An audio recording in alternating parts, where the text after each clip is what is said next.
Praise the Lord, hallelujah. परमेश्वर के नाम का स्तुति हो, परमेश्वर के नाम का महिमा हो। मैं पास्टर प्रशांत कुमार आप सभी को आज का बाइबल अध्ययन में यीशु मसीह के नाम से स्वागत करता हूं, वेलकम करता हूं। मैं आशा और प्रार्थना करता हूं आप सब यीशु मसीह के नाम से कुशल और मंगल से रहेंगे। आइए आज का बाइबल अध्ययन को जाने से पहले एक छोटा सा प्रार्थना करेंगे, उसका बाद हम आगे बढ़ेंगे। सर्वशक्तिमान परमेश्वर, हम आपका धन्यवाद करते प्रभु, आपने हमें सुंदर सवेरे को देखने के लिए अनुग्रह किया, जिंदों के जमीन में हमें जिंदा रखा, अच्छा स्वास्थ्य दिया है प्रभु, इसलिए हम आपका धन्यवाद करते हैं। हमारा हर आवश्यकता को पूरा किया है, हाँ प्रभु, इसलिए हम आपका धन्यवाद करते हैं। आज का बाइबल अध्ययन में प्रभु हम आपका स्वागत करते, पवित्र आत्मा हम लोग के बीच में आइए प्रभु, आपकी उपस्थिति को दीजिए और जितने भी ऑनलाइन देखेंगे और देखने वाले हैं, हर एक का जीवन में आपका आशीष, आपका अनुग्रह होने पाए। आरंभ से लेकर अंत तक प्रभु तेरा आत्मा द्वारा हमें अगुवाई कर। हाँ प्रभु, मैं अपने आप को भी तेरे हाथ में समर्पण करता, तू मुझ में होकर बातें कर, इस नेट को भी आपके नियंत्रण में रखना। सारी आदर महिमा आपको देते, प्रार्थना तेरे उद्धार करता यीशु के नाम से मांगते हैं, आमीन। नाम का स्तुति हो, परमेश्वर के नाम का महिमा हो।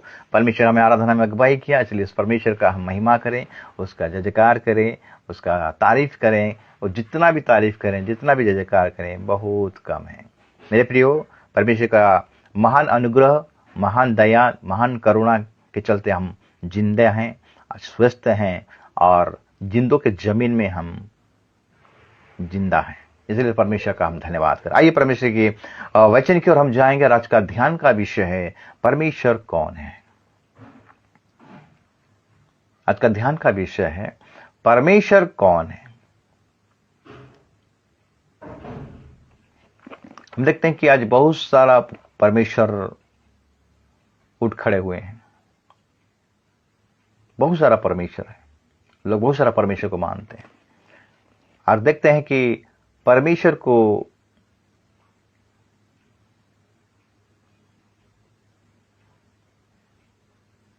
आज परमेश्वर को क्या बोलते हैं, 5 फुट, 10 फुट, 15 फुट, 5 फुट वाला परमेश्वर, 2 फुट वाला परमेश्वर, उसमें तोलते हैं। परमेश्वर को खरीद के लाते हैं, परमेश्वर को ऑटो में डाला, ऑटो में, म्यूजिक में ढो ढो के लेते हैं। परमेश्वर को कीमत देकर खरीदते हैं। मेरे प्रियो, क्या हम परमेश्वर को खरीद सकते हैं?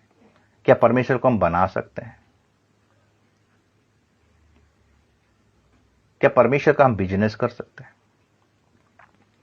शैतान ने इस मानव जाति की आंखों को अंधा कर दिया है, वो परमेश्वर को पहचान नहीं पा रहा है।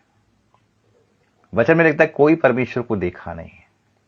अगर हम परमेश्वर को देखा नहीं है तो हम उसका आकृति कैसे बना सकते हैं, उसका मूर्ति कैसे बना सकते हैं? बाइबल कहता है कि तुम मूर्ति खोद कर नहीं बनाना। आज बहुत सारा ऐसे लोग हैं जो कि सच्चा परमेश्वर को ढूंढ रहे हैं। कौन है परमेश्वर? सबसे पहले तो परमेश्वर हमारा सृष्टि करता है, परमेश्वर ने हमें बनाया है। हम देखते बाइबल क्या कहता है, बाइबल कहता है परमेश्वर 5 दिन तक सारे सृष्टि को बनाया और 6वां दिन में मनुष्य को बनाया, अपने स्वरूप और अपनी समानता में बनाया। परमेश्वर सारे सृष्टि को बनाया, लेकिन मनुष्य क्या कर रहा है? परमेश्वर को पहचान नहीं पा रहा है और सोचता है कि परमेश्वर ऐसा होगा, वैसा होगा, वैसा होगा। उसको क्या बोलते हैं, भाग भाग, परमेश्वर को भाग भाग कर दिया गया। छोटा परमेश्वर, बड़ा परमेश्वर, मीडियम परमेश्वर, ऊंचा परमेश्वर, सबसे ऊंचा परमेश्वर, इतना फुट का परमेश्वर, उतना फुट का परमेश्वर। क्या ऐसा परमेश्वर होता है मेरे प्रियो?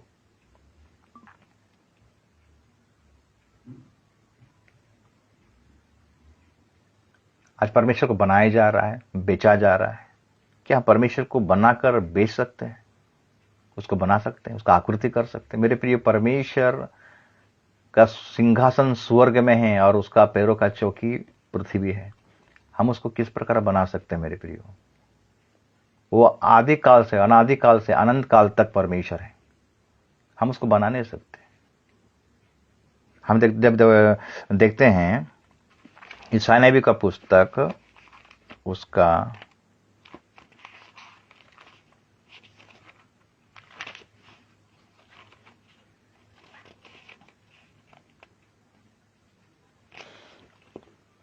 40 अध्याय, ईसाई नबी का पुस्तक उसका 40 अध्याय और उसके 18 पद को हम अगर ध्यान लेंगे तो परमेश्वर को किसके समान बताओगे?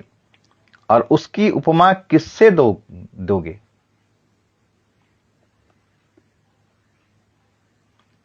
मूरत कारीगर ढालता है, सुनार उसको सोने से मढ़ता और उसके लिए चांदी की साइकिलों ढालकर बनाता है। जो कंगाल इतना अर्पण नहीं कर सकता, वो ऐसा वृक्ष चुन लेता है जो ना धुने। तब एक निपुण कारीगर ढूंढकर मूरत खुदवाता और उसे ऐसा स्थिर करता है कि वो हिल ना सके। क्या तुम नहीं जानते? क्या तुमने नहीं सुना? क्या तुमको आरंभ ही से नहीं बताया गया? क्या तुमने पृथ्वी की नींव पड़ने के समय ही से विचार नहीं किया? ये वो है जो पृथ्वी के घेरे के ऊपर आकाश मंडल पर विराजमान है और पृथ्वी के रहने वाले टिड्डी के तुल्य है, जो आकाश को मलमल के समान फैलाता और ऐसा ताना देता है जैसा रहने के लिए तंबू ताना जाता है, जो बड़े बड़े हाकिमों को तुच्छ कर देता है और पृथ्वी के अधिकारियों को शून्य के समान कर देता। मेरे प्रिय, वचन लिखता है कि परमेश्वर को हम नहीं बना सकते।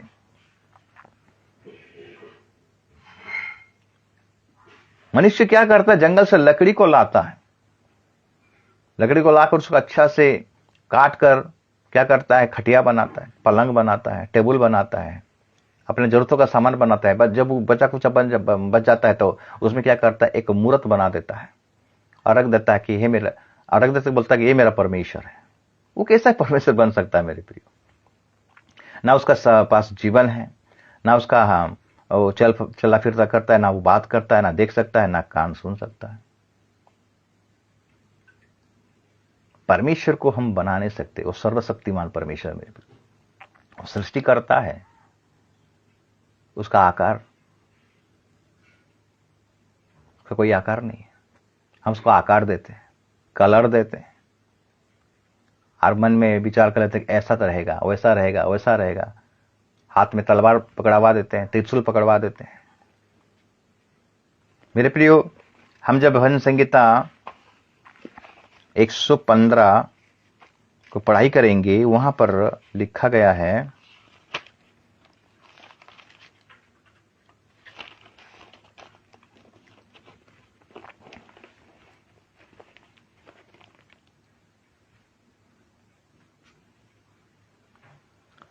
एक 115 का अगर उसका 3 पद से पढ़ाई करेंगे, भजन संगीता 115 उसका 3 से पढ़ाई करेंगे, लिखता है कि हमारा परमेश्वर तो स्वर्ग में है, उसने जो चाहा वही किया है। उन लोगों की मूर्तें सोने चांदी की ही तो है, वे मनुष्य के हाथ की बनाई हुई है।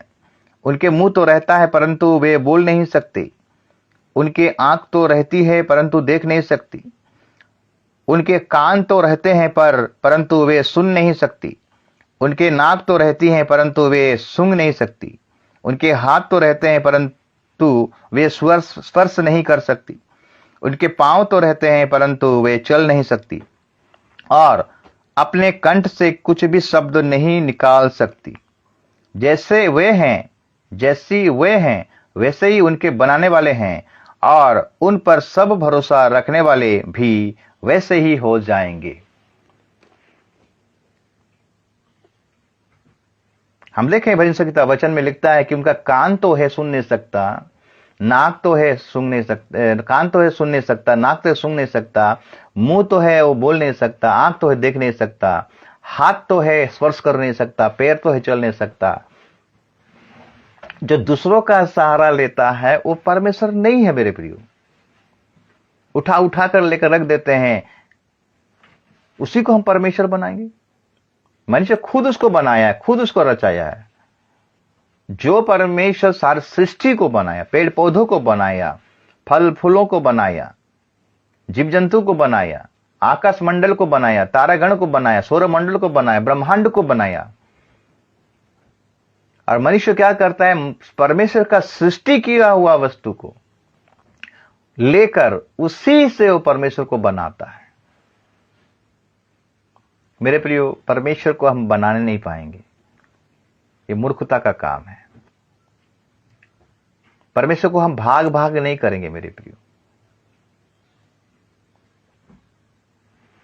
परमेश्वर को हम ऊंचाई, इतना ऊंचा है, उतना ऊंचा है, उतना ऊंचा माप नहीं सकते। लोग इतना मूर्खता का काम कर रहे हैं मेरे प्रियो। रोमी का किताब क्या कह रहा है जानते हैं? रोमी का पुस्तक, पौलुस यहाँ पर रोमी के मंडलियों को जो लेटर लिखता है, चिट्ठी लिखता है, वो क्या कहता है? रोमी का अगर हम एक अध्याय को निकालेंगे, वहां लिखता है 18 पद से अगर पढ़ाई करेंगे, रोमी का पुस्तक उसका एक अध्याय, पौलुस का लिखा हुआ किताब रोमियो का किताब, उसका एक अध्याय और उसका 18 पद से, परमेश्वर का क्रोध तो उन लोगों के सब अभक्ति और अधर्म पर स्वर्ग से प्रकट होता है जो सत्य को अधर्म से दबाए रहते हैं, इसीलिए कि परमेश्वर के विषय का ज्ञान उनके मनों में प्रकट है, क्योंकि परमेश्वर ने उन पर प्रकट किया है उसके अनदेखे गुण, अर्थात उसकी सनातन सामर्थ और परमेश्वर तो जगत के सृष्टि के समय से उसके कामों के द्वारा देखने में आते हैं, यहां तक कि वे निरुत्तर हैं। इस कारण कि परमेश्वर को जानने पर भी उन्होंने परमेश्वर के योग्य बड़ाई और धन्यवाद ना किया, परंतु व्यर्थ विचारों करने लगे, यहां तक कि उनका निर्बुद्धि मन अंधेरा हो गया। वे अपने आप को बुद्धिमान जताकर मूर्ख बन गए और अविनाशी परमेश्वर की महिमा को नासवान मनुष्य और पक्षियों और चौपाइयों और रेंगने वाले जंतुओं की मूर्त की समानता में बदल डाला। इस कारण परमेश्वर ने उन्हें उनके मन की अभिलाषाओं के अनुसार अशुद्धता के लिए छोड़ दिया कि वे आपस में अपने शरीर का अनादर करें। जीव जंतु को हम देखते हैं, जीव जंतु को, रेंगने वाले जंतु को ये लोगों ने परमेश्वर में कन्वर्ट कर दिया। ये मूर्ख आदमी सब है। जो परमेश्वर इस्राएलियों को मिस्र से छुड़ा कर ले आया 10 विपत्तियों के द्वारा। मिस्र में 10 देवताओं को पूजा करते थे मेरे प्रियो। उन 10 देवताओं को परमेश्वर क्या किया? हरा कर, उनको नीचे गिरा कर, वहां से परमेश्वर उनको निकाला। समुद्र 2 भाग हो गया, आकाश से मानना गिरा। हम देखते हैं आकाश से मानना गिरा, चट्टान से पानी मिला, उनको खाने को सब कुछ मिला। परमेश्वर बड़ी सामर्थ से उनको निकल के लेकर आया। और हम देखते हैं कि मेरे प्रियो, जब मूसा सीने पर्वत में गया परमेश्वर से मुलाकात करने के लिए, परमेश्वर को कोई देख नहीं सकता मेरे प्रियो। मूसा भी परमेश्वर को देखने नहीं पाया। परमेश्वर को बोला, मैं प्रभु देखना चाहता हूं आपको, तू मुझे नहीं देख सकता, तू अगर मुझे देखेगा तो भस्म हो जाएगा। मेरे प्रियो, परमेश्वर को कभी ने कोई देखा नहीं है। परमेश्वर को अगर हम देखेंगे तो मनुष्य के रूप में इस जगत में आया, यीशु मसीह के रूप में। और यीशु मसीह जब जगत में आया, उसने परमेश्वर को प्रकट किया अपने कैरेक्टर के द्वारा, अपने स्वभाव के द्वारा। तो परमेश्वर किस प्रकार है वो यीशु मसीह ही बताया मेरे भाई, दुनिया में कोई नहीं बताया। बहुत सारे आए लेकिन उनमें परमेश्वर का गुण नहीं था, परमेश्वर का स्वभाव नहीं था। आज उसी के बारे में चिंता करें, एक्चुअली परमेश्वर कौन है। लोग आज ढूंढ रहे हैं सही परमेश्वर को।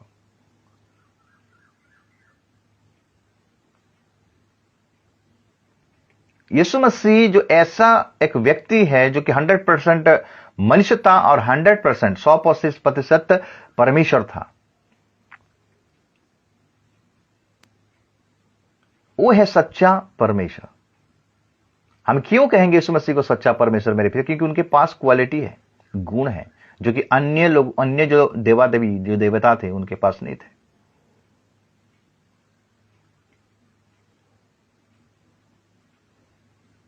यीशु मसीह ही ऐसा परमेश्वर है मेरे प्रिय, जो कि सारे मानव जाति के लिए अपने कालवरी के क्रूस पर बलिदान हुआ, लेकिन तीसरे दिन में जी उठा और कभी नहीं मरा, पिता के दाहिने ओर जाकर बैठा है और हम सब के लिए निवेदन कर रहा है।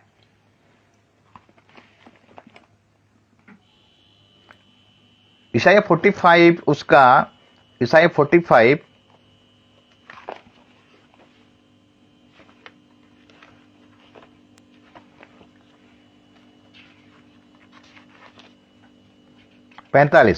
ईसाया 45 उसका 6 और 7 को अगर 6 से 8 तक पढ़ाई करेंगे, लिखता है, जिससे उदयाचल से लेकर अस्ताचल तक लोग जान ले कि मुझ बिना कोई ही है ही नहीं। मैं यहोवा हूं और दूसरा कोई नहीं। परमेश्वर एक ही है, दूसरा कोई नहीं है। एक ही परमेश्वर है, लेकिन हम आज 33 कोटि परमेश्वर को आज लोग मान रहे हैं। उनका बुद्धि को शैतान क्या कर दिया, अंधकार कर दिया है, ताकि वो लोग सच्चा परमेश्वर को ना जाने। और 7 पद कहता है, मैं उजियाले का बनाने वाला और अंधियारे का सृजनहार हूं, मैं शांति का दाता और विपत्ति को रचता हूं, मैं यहोवा इन सबों का करता हूं। परमेश्वर सभी को बनाए, उजालिया को, अंधेरिया को, तारा को, सूर्य को, चंद्रमा को, सारे ब्रह्मांड को, सारे सृष्टि को परमेश्वर बनाया है। ये सृष्टि को देखकर हमको पता होना चाहिए मेरे प्रियो, परमेश्वर है। और परमेश्वर, उसका बाद लिखता है 8 पद, हे आकाश ऊपर से धर्म वर्षा, आकाश मंडल से धर्म की वर्षा हो, पृथ्वी खुले की उद्धार उत्पन्न हो, और धर्म भी उसके संग उगाए, मैं यहोवा ही ने उसे उत्पन्न किया है। परमेश्वर ने सारी चीज को उत्पन्न किया है मेरे प्रियो। परमेश्वर कौन है? परमेश्वर कोई नहीं देखा है। परमेश्वर मूसा देखना चाहा लेकिन देखने नहीं पाया। लेकिन हम जब देखते हैं कि यीशु मसीह जगत में आया और परमेश्वर को प्रकट किया, परमेश्वर का स्वभाव को प्रकट किया, आज हम जानने के लिए कोशिश करेंगे मेरे प्रियो, बाइबल हमें क्या बताता है। दुनिया के कोई भी किताब आपको नहीं बताएगी कि परमेश्वर कौन है। मैं आया हूं, मैं ऐसा आया, मैं ऐसा आया, मैं ऐसा, सब आएंगे ऐसा बोलेंगे, मैं ऐसा कर दिया, मैं ऐसा कर दिया, लेकिन उनका जीवन में वो क्वालिटी नहीं है जो यीशु मसीह का जीवन में क्वालिटी था। देखेंगे आज सबसे पहला क्वालिटी परमेश्वर का क्वालिटी। अगर परमेश्वर को हम जानना चाहते हैं तो उसका अंदर में कुछ स्वभाव, कुछ क्वालिटी है, कुछ कैरेक्टर है, उस कैरेक्टर को जानना बहुत जरूरी है। क्या ये क्वालिटी उन देवताओं के पास था? ये क्वालिटी अगर उनके पास नहीं है तो हम उसको परमेश्वर नहीं मान सकते। उसका पहला क्वालिटी सर्वज्ञानी। परमेश्वर सर्वज्ञानी है, वो सब जानता है। अतीत, वर्तमान और भविष्य को जानने वाला परमेश्वर है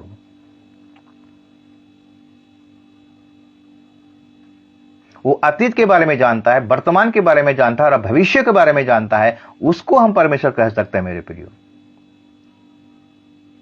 ऐसा परमेश्वर को लोग मानते हैं जो अपना बेटा को पहचानने नहीं पाता है। ऐसा परमेश्वर को मानते हैं जो शत्रु के साथ अगर लड़ाई करता है तो उसका जीवन कहां पर है पता नहीं है।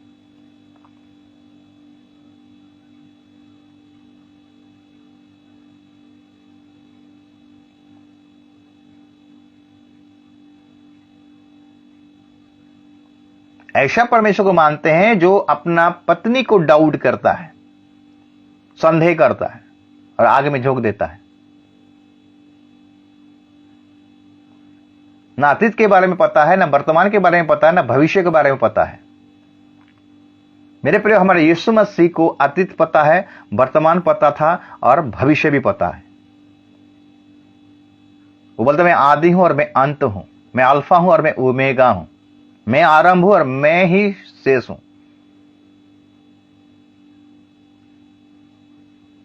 हम ऐसे परमेश्वर को मानते हैं मेरे प्रियो, हम ऐसे परमेश्वर को मानते हैं जो हमारा नाम लेकर पुकारता है।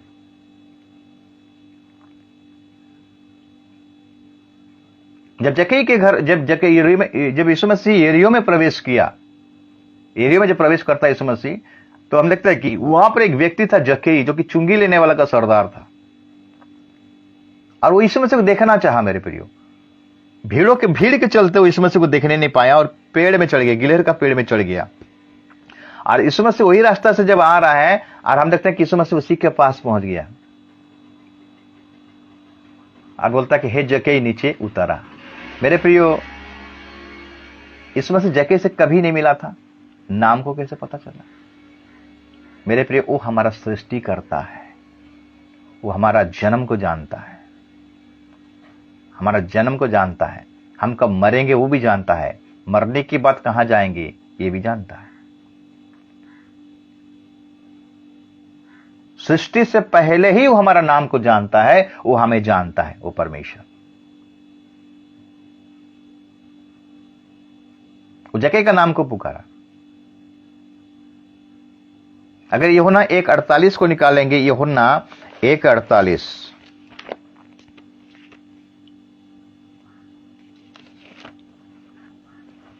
यूहन्ना 1:48 में लिखता है, नथानेल ने उससे कहा, 46 से पढ़ाई करेंगे, यूहन्ना रचित सुसमाचार उसका 46 से हम पढ़ाई करेंगे। नथानेल ने उससे कहा, क्या कोई अच्छी वस्तु भी नासरत से निकल सकती है? फिलिप्पुस ने उससे कहा, चल कर देख लो। यीशु ने नथानेल को अपनी ओर आते देखकर उससे विषय में कहा, देखो ये सचमुच इस्राएली है, इसमें कपट नहीं। नथानेल ने उससे कहा, तू मुझे कैसा जानता है? यीशु ने उसको उत्तर दिया, इससे पहले कि फिलिप्पुस ने तुझे बुलाया, जब तू अंजीर के पेड़ के तले था, तब मैंने तुझे देखा था। नाथानेल के साथ यीशु मसीह का मुलाकात नहीं हुआ है, लेकिन यीशु मसीह उससे पहले उसको देख लिया है। कहां पर वो खड़ा था? मेरे प्रियो, यीशु मसीह अतीत को जानता था, वर्तमान को जानता था और भविष्य को भी वो जानता था, भविष्य में क्या होने वाला है। इसलिए वो बोलता था, भविष्य के बारे में क्या बोलता था? मनुष्य का पुत्र पकड़वाया जाएगा, आवश्यक उसको बहुत दुख उठाना पड़ेगा, उसको मारा जाएगा, गाड़ा जाएगा और तीसरे दिन में जी उठेगा। यीशु मसीह का क्रूस पर नहीं चढ़ने से पहले यीशु मसीह ने भविष्य के बारे में जिक्र कर दिया है और अतीत के बारे में बोलता है। जब फरीसी साधु के लोगों ने चिन्ह मांगे तो यीशु मसीह ने एक चिन्ह बोला, यूना नबी का चिन्ह दिखाया। यूना नबी मछली के पेट में 3 दिन और 3 रात रहा, वही चिन्ह को बताया। वही चिन्ह को चाहिए सबको।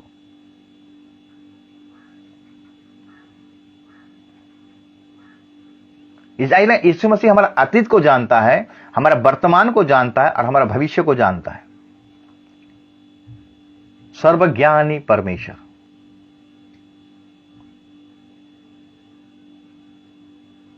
और भविष्य के बारे में क्या जानता है? कि भविष्य में हमारा एक अच्छा विषय रखा गया है, भविष्य में हमारे लिए स्वर्ग रखा गया है, भविष्य में हमारे लिए अनंत जीवन रखा गया है, भविष्य में हमारे लिए अच्छा यीशु मसीह ने रखा है। इतने आए इतने गए, कोई भविष्य के बारे में बताया कि मरने के बाद तुम कहां जाओगे? मैं तुम्हारे लिए घर तैयार करने के लिए जा रहा हूं, फिर आऊंगा, तुम सबको लेकर जाऊंगा। कौन बोला है बोलिए तो?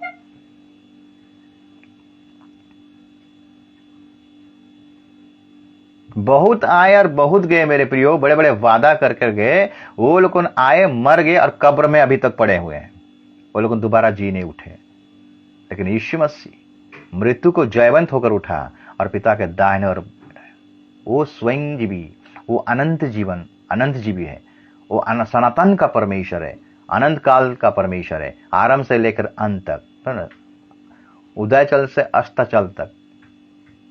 मैं आरंभ हूं और मैं ही शेष हूं बोलता है।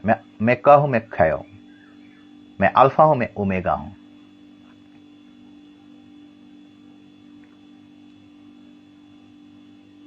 लूका 22 का 21 को अगर हम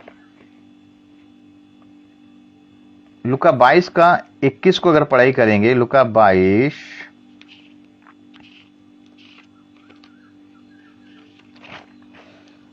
का 21 पद को हम अगर पढ़ाई करेंगे, वहां लिखता है,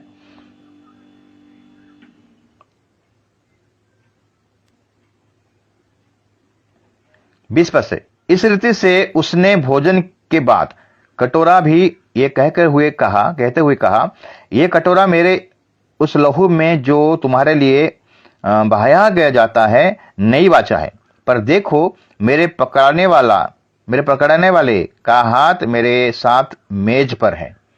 मैंने यीशु मसीह को कौन पकड़ेगा? अपने चेलों में से कौन व्यक्ति पकड़ेगा? यानी इसकारियोत यहूदास पकड़ाएगा। यीशु मसीह भविष्यवाणी कर दिया। पतरस से बोला कि प्रभु सब कुछ हो जाए, कुछ भी हो जाए, मैं आपको छोड़ूंगा नहीं, मैं आपको त्यागूंगा नहीं, मैं आपको भूलूंगा नहीं, मैं आपको छोड़ूंगा नहीं। तो यीशु से बोला, मुर्गा के 2 बार मांगने से पहले तू मुझे 3 बार मुर्गा के मांगने से पहले तू मुझे 3 बार इनकार करेगा। यीशु मसीह भविष्यवाणी कर दिया। वही सच्चा ईश्वर है मेरे प्रियो, जो हमारा अतीत को जानता है, हमारा वर्तमान को जानता है और हमारा भविष्य को जानता है। वही है सच्चा परमेश्वर। उस परमेश्वर को हम मानेंगे जो अपना बेटा को पहचानने नहीं पाता है और उसका सर कलम कर देता है। उस परमेश्वर को मानेंगे मेरे प्रिय जो अपने बीबी को डाउट करता है, उसको अग्नि में डाल देता है।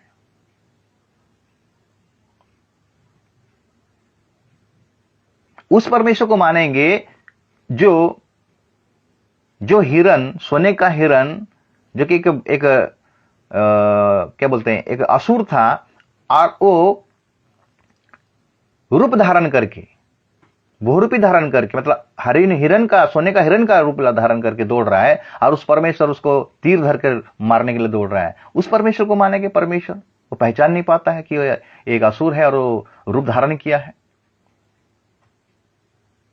बहुत सारा विषय है मेरे प्रियो, लोग आज उसको देख नहीं रहे हैं, ध्यान नहीं दे रहे हैं।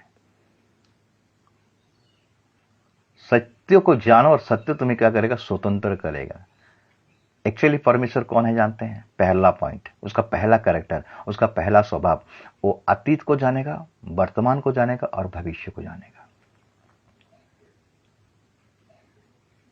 दूसरा पॉइंट, वो सर्वशक्तिमान परमेश्वर है, वो सर्वशक्तिमान है। इसीलिए हम उत्पत्ति 17 अध्याय में जब हम देखते हैं कि अब्राहम के साथ जब परमेश्वर का बात हो रहा है, तो अब्राहम ने उत्पत्ति 17 अध्याय उसका एक पद में हम देखते हैं कि अब्राहम से बोलता है कि हे अब्राहम, मैं सर्वशक्तिमान ईश्वर हूं, मेरी उपस्थिति में चल और सिद्ध बनता जा।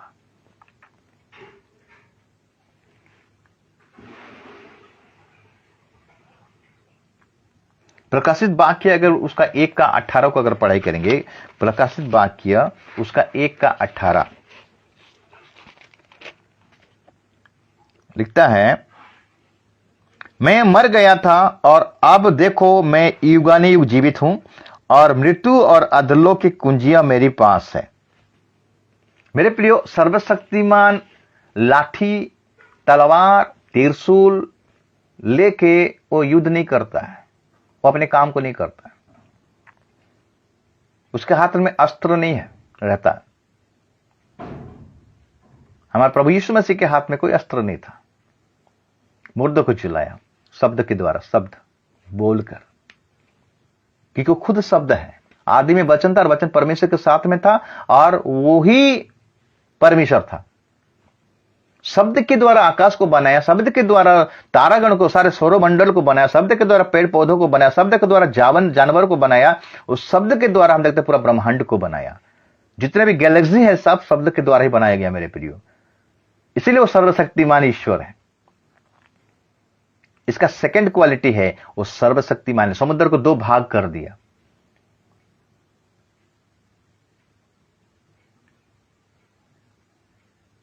यीशु मसीह को मारा गया, गाड़ा गया, लेकिन उस शब्द के द्वारा, आत्मा के द्वारा वो जी उठा। इतना सर्वशक्तिमान है मेरे प्रियो। शब्द के द्वारा जब लाजर मर गया था, 4 दिन हुआ, यीशु मसीह पहुंचा, सड़ गया था लाश, शब्द में बुलाया, हे लाजर बाहर निकला, बाहर निकल आया। शब्द के द्वारा कोढ़ी चंगा हो जा रहे थे मेरे प्रियो। शब्द के द्वारा खाली बोल रहा था यीशु मसीह, अंधे देखने लगते थे, लंगड़े चलने लगते थे,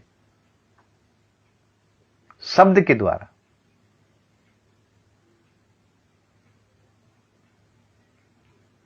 तलवार, भाला, त्रिशूल ये लेकर अपना शक्ति को प्रकट करने से ईश्वर नहीं हो जाते मेरे प्रियो। आपके हाथ में अगर अस्त्र नहीं है और बिना अस्त्र के अपना शक्ति को प्रकट कीजिए। कितने आए अपने शक्ति को प्रकट किए, लेकिन कुछ फायदा नहीं है मेरे प्रियो। उनके पास वो शक्ति नहीं है जो परमेश्वर के पास है, जो यीशु मसीह के पास है। चेले लोग नाव में जा रहे थे, तूफान आया, आंधी आया, तूफान आया, यीशु मसीह उठा और डांटा, थम जा बोला तो थम गया। यही होता है परमेश्वर मेरे प्रियो, जो उसका शब्द में पावर होना चाहिए, शक्ति होना चाहिए, सामर्थ होना चाहिए। और वो अधिकार हमें दिया है। वो जिस प्रकार अधिकार प्राप्त किया था यीशु मसीह, वो अधिकार हमें भी दिया है। मैं तुम्हें अधिकार दिया हूं बोला, और वो अधिकार तुम भी लागू कर सकते हो।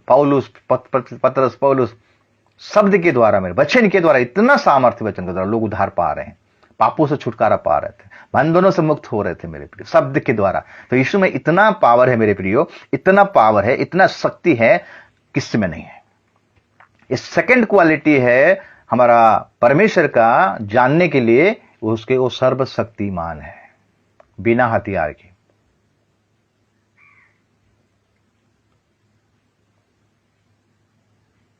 वो कह दिया तो हो गया मेरे प्रियो।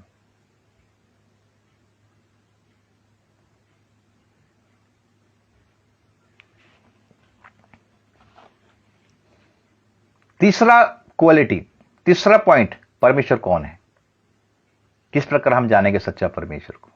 तीसरा क्वालिटी है वो अनंत जीवी है, वो मरता नहीं। परमेश्वर मरता नहीं, वो अनंत जीवी है, वो स्वयं जीवी है, उसको कोई मार नहीं सकता।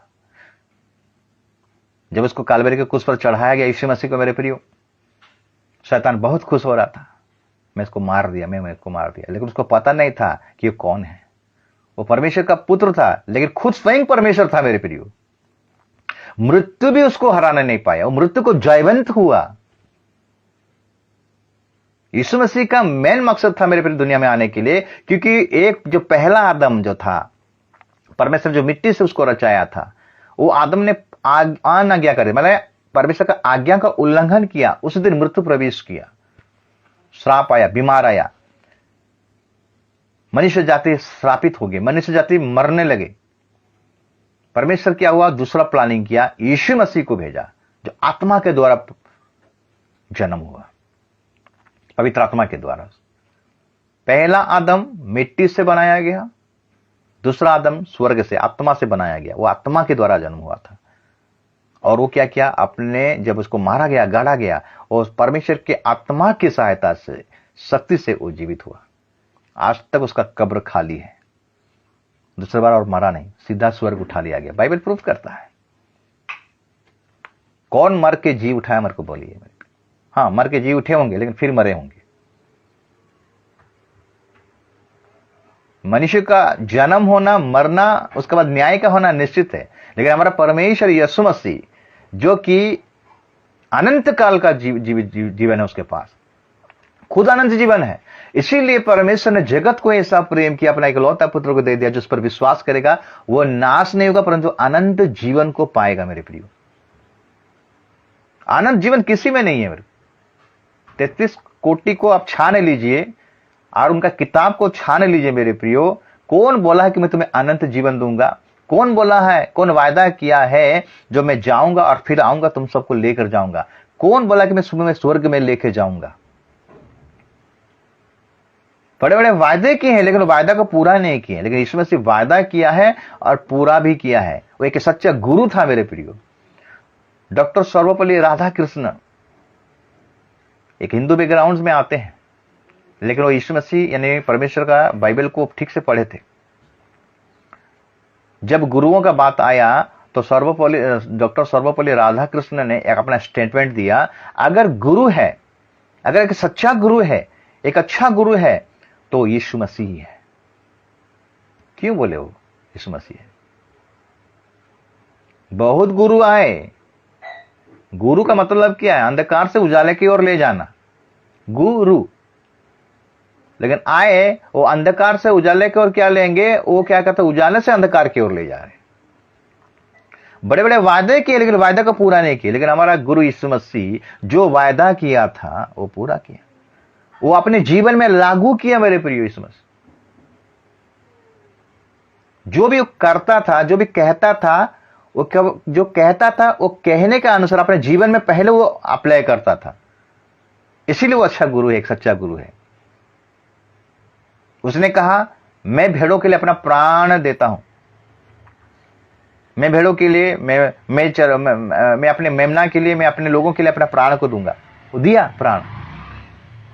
उसने जो जो कमिटमेंट किया था, हर एक कमिटमेंट को पूरा किया, क्योंकि इसीलिए वो सत्य परमेश्वर है। वो बोलता है, मैं जो जो कहता हूं सच सच कहता हूं, मैं झूठ नहीं बोलता हूं, बोलता है।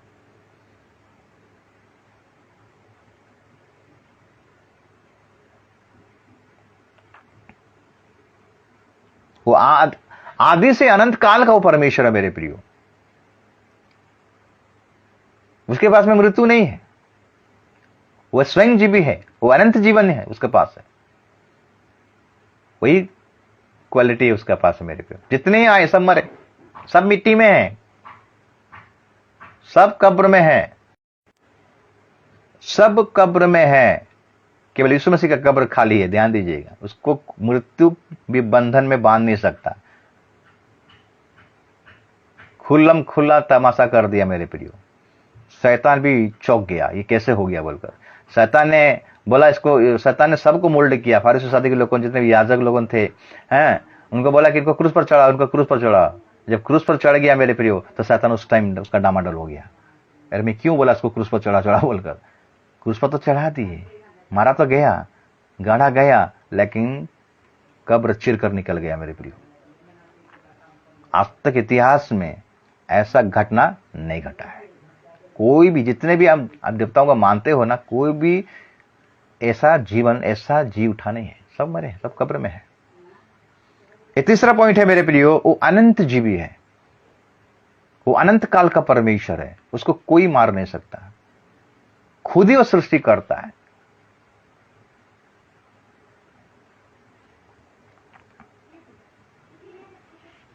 चौथा गुण, परमेश्वर का चौथा गुण, परमेश्वर कौन है, उसका चौथा गुण है वो पाप नहीं करता है। वो निष्पाप था,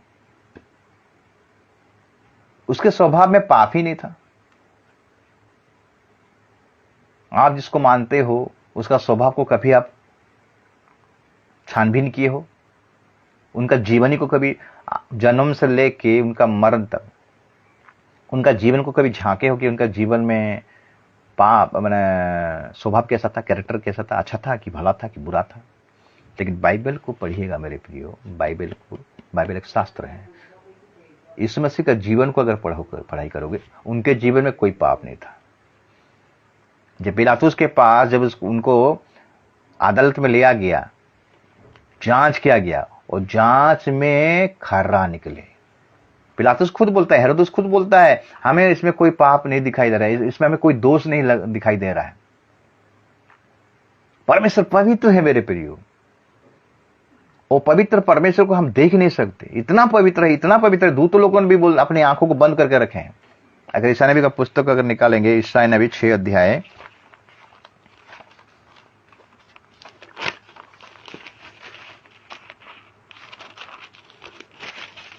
ईशाया नबी का पुस्तक उसका 6 अध्याय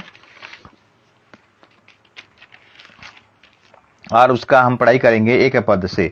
जिस वर्ष उजिया राजा मरा, मैंने प्रभु को बहुत ही ऊंचे सिंहासन पर विराजमान देखा और उसके वस्त्र के घेरे से मंदिर भर गया। उससे ऊंचे पर सराफ दिखाई दिए। उनके 6 पंख थे, 2 पंख से वे अपने मुंह को ढांपे थे और दो से अपने पांवों को और 2 से उड़ रहे थे।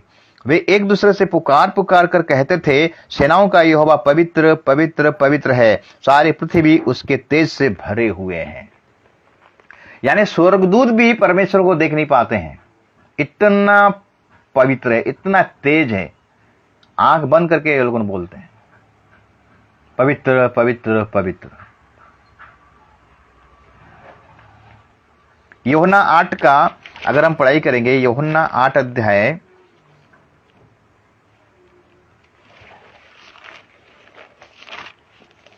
8 का 46 को देखेंगे। 8 का 46 लिखते हैं, तुम में से कौन मुझे पापी ठहराता है? यदि मैं सच बोलता हूं तो तुम मेरा विश्वास क्यों नहीं करते?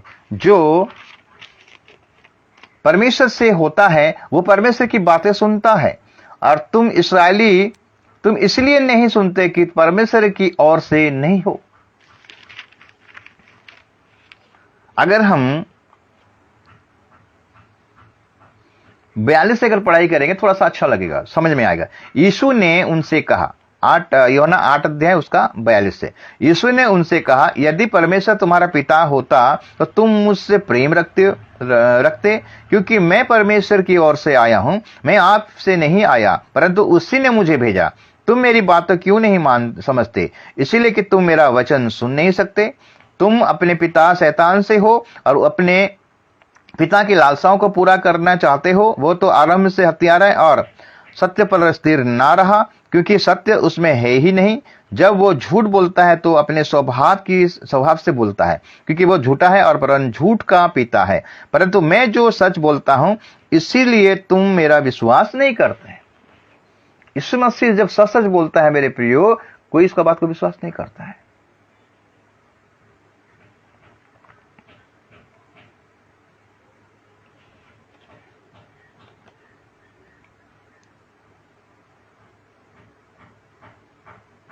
अगर लुका 23 अध्याय में लिखेंगे, जब यीशु मसीह का न्याय हो रहा है मेरे प्रियो, लुका 23 अध्याय और उसका हम पढ़ाई करेंगे 14 और 15 पद।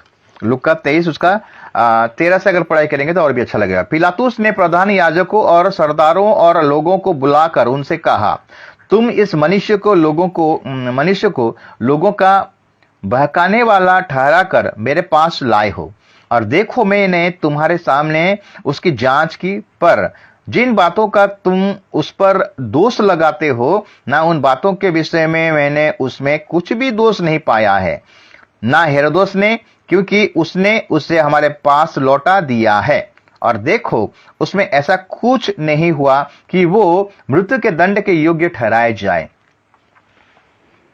यीशु मसीह में कोई दोष नहीं था मेरे प्रियो। उसका जांच किया गया 4 अदालत में, क्योंकि मेरे प्रियो एक पवित्र व्यक्ति का लहू, एक पवित्र मेमना का लहू, पवित्र लहू दरकार था सारे मानव जाति के उद्धार के लिए। यीशु मसीह का लहू पवित्र था, यीशु मसीह खुद पवित्र था, उसका लहू पवित्र था, उसका स्वभाव, उसका कैरेक्टर पवित्र था, और उसका लहू आपके लिए और हमारे पापों के लिए दरकार था, ताकि हम लोग पापों से उद्धार पाए। हम सब दंड के योग्य थे, उसके पवित्रता के चलते आज हमें उद्धार मिला है मेरे प्रियो, है ना? उसके पवित्रता के चलते हमें उद्धार मिला है। उसमें कोई भी दोष नहीं था। अगर हम 2 कोरिन्थियों 5 का 21 को अगर पढ़ाई करेंगे, 2 कोरिन्थियों 5 का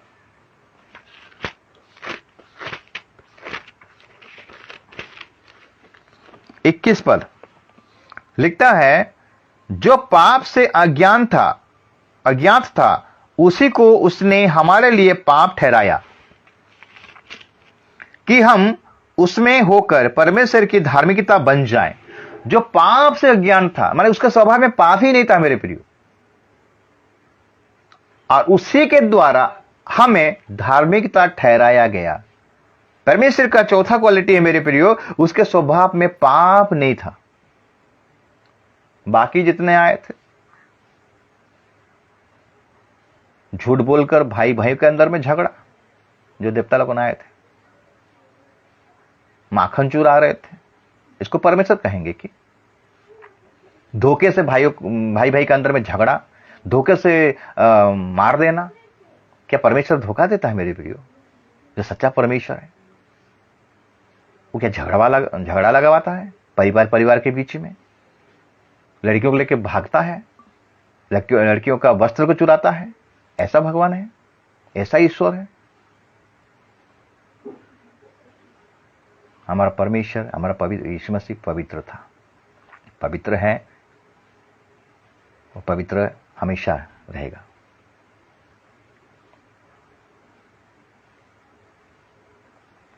उसके स्वभाव में पाप नहीं था। बाइबल को पढ़ो, ध्यान से पढ़ो, दिखा दीजिए किसके जीवन में पाप था बोलकर। दूसरा किताब को पढ़िए, आपको पता चल जाएगा, उनका हिस्ट्री पता चल जाएगा। आज लोग इतना मूर्ख हो गए हैं, जांचते नहीं है, टटोलते नहीं है कि सही परमेश्वर है कि सच्चा परमेश्वर है कि झूठा परमेश्वर है। मान रहे हैं लोग, तो मान रहे हैं, उसके पीछे दौड़ रहे हैं अंधेरा। बोलते नहीं है, एक अंधा को रास्ता देगा, अगर एक अंधा को अगर सहारा देगा तो कहां पर गिरेंगे? दोनों गड्ढे में गिरेंगे। सब एक है, बोलते सब एक नहीं है। यीशु मसीह सबसे अलग है, ध्यान दीजिएगा। लोग आज यीशु मसीह को इतना प्रेम क्यों करें? लोग यीशु मसीह को इतना विश्वास क्यों करते? इतना मसीह लोग क्यों हो रहे हैं? कौन आपको बोल दिया? नहीं, पैसा लेके क्रिश्चियन करते हैं, लालच देके क्रिश्चियन करते, पागल आदमी है क्या, लालच देके क्रिश्चियन हो जाए? कितना पैसा मिलता है? बैंक वाले से जाकर देखिए कितना पैसा मिलता है, घर वाले देख के जाइए कितना पैसा मिलता है, चेक कीजिए जाकर। चेक नहीं करेंगे, दूसरे के बहकावे में आकर आप विरोध कर रहे हो। समय आएगा आपका जीवा स्वीकार करेगा, आप हर एक का घुटना टिकेगा, हर एक का जीवा स्वीकार करेगा, यही यीशु मसीह प्रभु है। समय आ रहा है, लेकिन वो समय जब आएगा ना मेरे प्रियो, लेट हो चुका होगा। अब भी समय है परमेश्वर को जानना, एक्चुअली परमेश्वर कौन है। परमेश्वर का स्वभाव में पाप नहीं है मेरे प्रियो।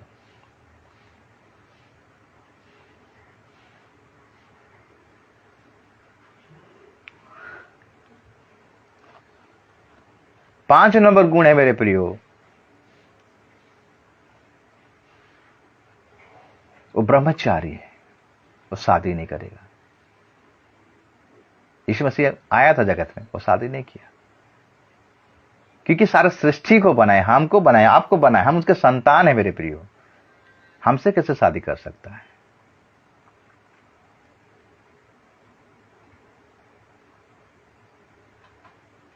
बाइबल में मेंशन होता है हमारा दूल्हा है, ये आत्मिक अर्थ है, हम उसके दुल्हन है, कलीसिया उसका दुल्हन है, वो दूल्हा है।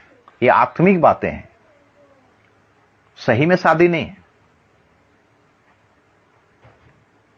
इसका मतलब है मेरे प्रियो, हमारा जो दूल्हा का जो रिप्रेजेंट दिया गया है, दुल्हन का जो रिप्रेजेंट दिया गया है, वो जिस प्रकार पवित्र है, हमको भी वैसा पवित्र बनना है।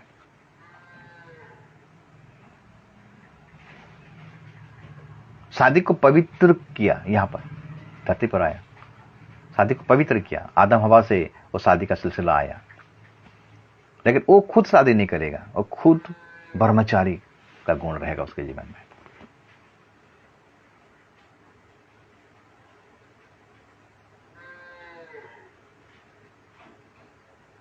और जितने आए बाप रे, शादी ब्याह भोग विलास,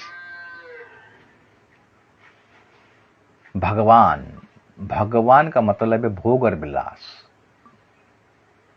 जो ईश्वर भोग विलास में अपना जीवन को व्यतीत करता है उसको भगवान कहते हैं। यीशु मसीह भगवान है, यीशु मसीह ईश्वर है और परमेश्वर का पुत्र है।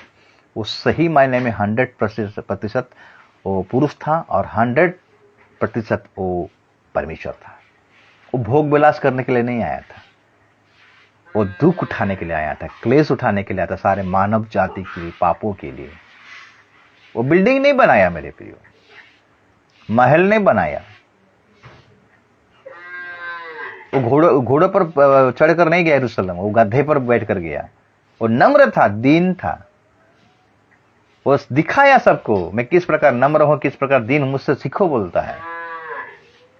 वो परमेश्वर, जो परमेश्वर को हम मानते हैं, वो परमेश्वर शादी नहीं करता है। वो अपने बाल बच्चों से कैसे शादी करेगा मेरे लिए?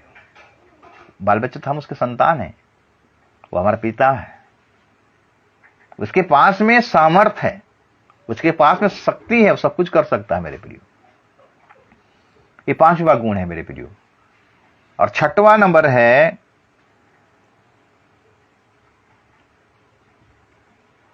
उसके हाथ में अस्त्र और शस्त्र नहीं था। यीशु मसीह जब जगत में आया था मेरे प्रियो, उसके हाथ में अस्त्र शस्त्र नहीं था। वो अस्त्र के द्वारा, शस्त्र के द्वारा लड़ाई करने के लिए नहीं आया था, वो बातों के द्वारा, वचन के द्वारा लड़ाई करने के लिए आया था। पौलुस कहता कि हमारा मल्ल युद्ध लहू और मांस का नहीं है। पौलुस क्या बताना चाहता है जानते हैं? हमारा मल्ल युद्ध लहू और मांस से नहीं, हमारा मल्ल युद्ध शैतान के साथ है और उसके दूतों के साथ है, उसके जितने भी चेला चमुंडे के साथ में, जो आकाश में है और पूरा संसार को बस में करके रखा है, उन्हीं के साथ में हमारा लड़ाई है। लहू मांस का लड़ाई नहीं है। यीशु मसीह भाला लेकर नहीं आया, तलवार लेकर नहीं आया, तीर धनुष लेकर नहीं आया। यीशु मसीह वचन के द्वारा शैतान को हराया। वचन जो बोला वो करके दिखाया, आज्ञाकारी बना, वचन बोला आज्ञाकारी बना, इसके द्वारा शैतान को हराया मेरे प्रियो। हमने तो शैतान कितना कोशिश किया यीशु मसीह को गिराने के लिए। जब आदम हवा को गिरा दिया, वचन के जाके जो झूठ मूठ का प्रचार कर दिया, तुम इस फल को खाओगे तो तुम नहीं मरोगे, तुम परमेश्वर का तुल्य बन जाओगे। हवा बहक गया और उसका फल को खा दिया, तो परमेश्वर उनको एदन का वाटिका से निकाल दिया। वही नौबत अब यीशु मसीह के पास है। जब 40 दिन का उपवास कर रहा है यीशु मसीह, शैतान आया और 3 प्रकार का परीक्षा किया, खाने के बारे में, और देखिए संसार के बारे में, धन दौलत के बारे में, और हम देखते नीचे गिरा दो तो तुम्हें परमेश्वर का दूत आके उठा लेंगे। लेकिन यीशु मसीह बोला लिखा है, और भी लिखा है, और भी लिखा है। हम खाली लिखा है जानते हैं, लेकिन और भी जो लिखा है वो नहीं जानते हैं, इसीलिए हम फंस जाते हैं। शैतान बोलता है लिखा है, यीशु मसीह बोला कि और भी लिखा है। ये जो और भी लिखा है इसको हमें जानना बहुत जरूरी है। क्या बोला? तू अगर परमेश्वर का पुत्र है तो उस पत्थर से कह दे कि रोटियां बन जाए। शैतान वचन के द्वारा कोड़ किया, वचन के द्वारा क्या फंसाना चाहा, लेकिन इसमें से बोलता है कि लिखा है, और भी लिखा है कि मनुष्य रोटी से नहीं, परमेश्वर के मुख से जो वचन निकलता है उसमें जीवित रहेगा। क्या आज हम वचन के द्वारा अपना जीवन को व्यतीत कर रहे हैं कि हथियार के द्वारा अपना जीवन में? हथियार का मतलब है गाली देना, झगड़ा लगना, ईर्ष्या करना, डहा करना। परमेश्वर के वचन के द्वारा हम अपना जीवन को जी रहे हैं क्या? परमेश्वर के वचन के द्वारा हम शैतान को हरा पा रहे हैं क्या? नहीं हो रहा मेरे प्रियो। तो ये 6 प्रकार का क्वालिटी परमेश्वर के अंदर में है, तो हम उसको परमेश्वर कह सकते हैं। पहला क्वालिटी, वो सर्वज्ञानी सर्वदर्शी परमेश्वर है। वो अतीत, वर्तमान और भविष्य को जानता होगा, उसी को हम सच्चा परमेश्वर कहेंगे। दूसरा है वो सर्वशक्तिमान है। तीसरा है वो अनंत जीवी है, अनंत काल का परमेश्वर है। चौथा है वो निष्पाप है, उसके अंदर में कोई पाप नहीं रहेगा, पाप का स्वभाव ही नहीं रहेगा। पांचवा है परमेश्वर विवाह नहीं करता है, यीशु मसीह विवाह नहीं किया था। और छठा है वो हाथ में अस्त्र नहीं पकड़ता है, वचन के हथियार से वो क्या करता है? मारता है और जिलाता है। यही है सच्चा परमेश्वर। अभी भी समय है, अगर मुझ आज वचन सुन रहे हो, अगर आप सच्चा परमेश्वर को नहीं जानते हो, अगर ये वचन को सुने और प्रभु को बारे में आपको पता चला, तो लेट मत कीजिए, अभी भी समय है। अपने व्यक्तिगत उद्धारकर्ता के रूप में यीशु मसीह को ग्रहण कीजिए, उसी को सच्चा परमेश्वर मानिए, क्योंकि वही मार्ग है, वही सत्य है और वही जीवन है। उसी के द्वारा ही पिता के पास जा सकते हैं, और कोई दूसरा नाम नहीं है मेरे प्रिय। स्वर्ग और पृथ्वी में और कोई नाम नहीं दिया गया, केवल एक ही नाम दिया गया, यीशु नाम। बाकी जितने आए सब धोखा देने वाले हैं मेरे प्रिय। आपको धोखा दे देकर अभी तक धोखे में रखे हैं। आप भी इतना पढ़ा लिखा होकर, इतना टैलेंटेड होकर, इतना उच्च शिक्षा प्राप्त कर कर, है कोई प्रोफेसर है, कोई डॉक्टर है, कोई साइंटिस्ट है, इतना सब कुछ होने के बाद भी आप प्रभु का वचन को जान नहीं पा रहे हो, प्रभु को पहचान नहीं पा रहे हो, ये दुर्भाग्य का बात है। क्योंकि इस संसार के जो ईश्वर शैतान है, आपका दिमाग को, अपना विवेक को, आपका आंख को क्या कर दिया? पट्टी बांध दिया, अंधेरा कर दिया, इसलिए आपको सत्य पता नहीं चल रहा है। प्रभु आपका आंख को खोले, आपका दिमाग को खोले, ताकि आप सत्य को पता चले और आप एक उद्धार प्राप्त व्यक्ति बन जाए, एक सच्चा परमेश्वर को जानने पाए। यही मैं प्रार्थना करता हूं और दुआ करता हूं। प्रभु आप सबको इस वचन के द्वारा आशीष करे, अनुग्रह करे, दया करे। आमीन।